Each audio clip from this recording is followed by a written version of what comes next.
And first here at 6 o'clock, a Tulsa attorney says he has a warning about the promoter of Tulsa's Balloonfest. He says the promoter has a history of making deals, then not paying up. The attorney tells News on 6's Lori Fulbright what his search has uncovered, only on 6. Documents show the promoter of Tulsa's Balloonfest goes by Ricky Garvey or Richard Garvey, Ricky Lyons or Richard Lyons, and has had LLCs called Tulsa International Balloon Festival and Midflow.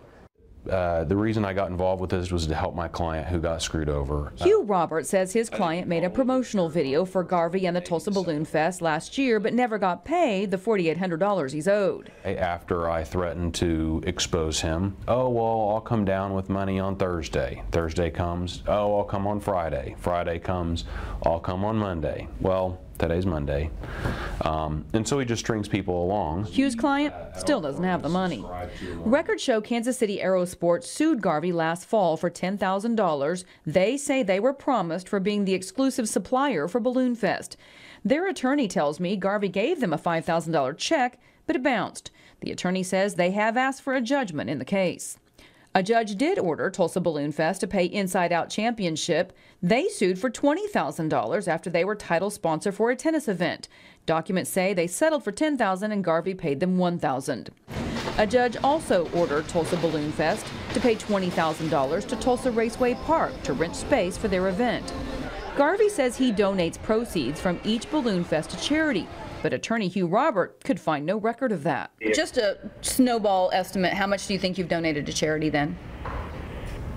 I'll have to have a look over the 3 years. I asked him for a list of the charities and the amounts. He said he would send them to me, but has not. He told me over the phone there's a legitimate reason for each dispute. He says Tulsa Raceway didn't complete a road project. He says Kansas City Aerosports owes the event thousands of dollars. He says the video he received wasn't up to his expectations.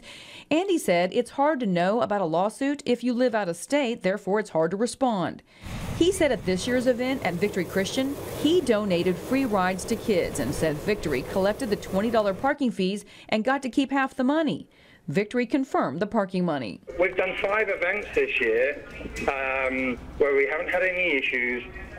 Garvey agreed to come in this morning for an interview and email me the documentation, but then he asked to reschedule the interview and never sent the documents. He did answer my questions by email, but then forbid me from using them.